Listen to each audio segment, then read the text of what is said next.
You can hear it. I mean, it's hissing. It's coming out of there with quite a better force. I'm gonna show you guys how we make our own charcoal. Stuff you buy at the store, if you look at it, it says with oak or with hickory, but in all reality, most of it is mesquite. If you look on the bag, it'll say hardwood blend, and most of that hardwood is actually mesquite, unfortunately. And I don't prefer to cook with mesquite, so that's why we make our own. You're gonna need the wood of your choice. This is some post oak from here off the farm that we're gonna use. You're gonna need some kind of container, like a burn barrel. This was the old smoker off my dad's pit we cut off, but we're gonna reusing it. So these are metal 5-gallon buckets. A metal lid with a vent cut on the top of it. You're gonna need that. So what we're gonna do is we're gonna cut this wood up in nice, like 3 or 4 inch chunks. We're gonna stack it in here as tight as we can get it.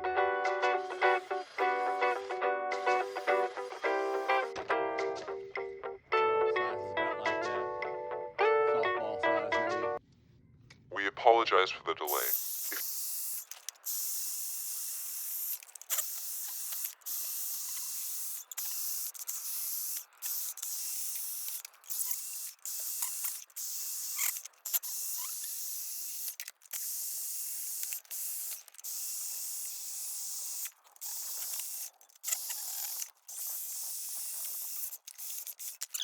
Once you got all your wood cut up, I like mine about softball size. Stack them in this 5-gallon bucket as tight as we can get them. You want to try to keep all your lumps of hardwood, keep them all relatively to the same size.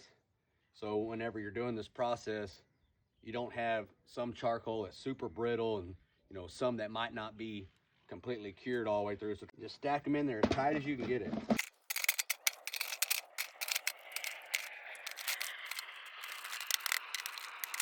I think that's about all. I don't think we're gonna get that piece in there. Now that we got all our wood stacked in there, so we're gonna put our lid back on. By doing this, we're getting the heat to be able to retain the carbon on the wood, getting rid of the moisture and the creosote in it, just to get a cleaner burn, but still yet retaining some of that smoke flavor. So this is I wouldn't say oxygen-free environment, but very, very low oxygen that keeps the charcoal from being able to ignite. So we're gonna put this in this barrel right here. Then we're gonna go around. I went through the pasture, picked up some deadfall branches, some lower quality stuff. We're gonna stack a firewood all around this metal barrel. Start heating this barrel up, and you're gonna start seeing the different stages, and I'll explain those stages to you as we go. So these are just stuff that's fallen off a tree, like this is Yaupon. This wood that we use here just as a heating source has no effect on the charcoal. It's just getting it hot to the temperature you need to start boiling out and steaming out all the moisture and creosote out of this wood. So we're just gonna stack this wood around it.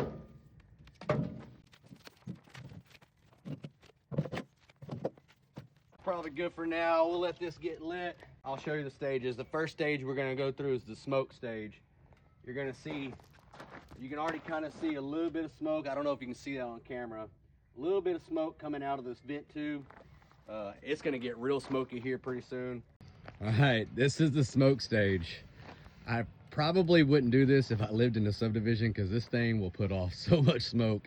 You can hear it. I mean, it's hissing. It's coming out of there with quite a better force. You kind of see some creosote building up right there on the end. You can see the amount of smoke coming out of that pipe. I mean, that's moisture or steam. So right, like I said, right now we're in our smoke stage. Here in a minute, that smoke is gonna turn into most of the creosote, and it's gonna actually light on fire and almost be like a jet flame coming off of that. You see it lighting just a little bit there. All right, we're past the super smoky stage. Now we're at the flame stage. I know it's kind of hard to tell with the flame in the background. You can start seeing some of that flame actually come out of the tube. So that's a good sign. So it'll go through this for a little bit.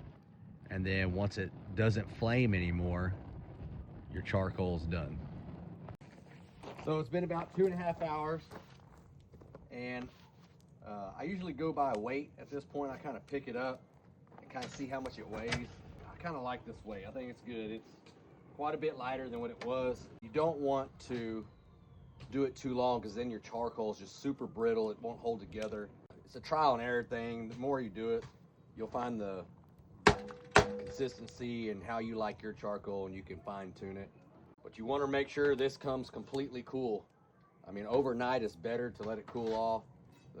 If it has just a little bit of warmth on it, it will light back up if you expose it to oxygen. So we want to keep it in an oxygen-free environment for a long time, preferably till tomorrow morning. You know, you should open this up and then you'll look at it and you'll see what your charcoal looks like. All right, it's been several hours. I'm gonna open this thing up, show you what the charcoal looks like. I know I said overnight, and I still am. I'm gonna put the lid back on it after I show you, just in case it lights back up. There you go. That's all the charcoal inside. Pretty good little batch right here. Might have went a hair too long on this, so that was 2.5 hours. We're probably gonna take it back down to about 1 hour and 45 minutes. I want it to be a little denser. This is pretty soft.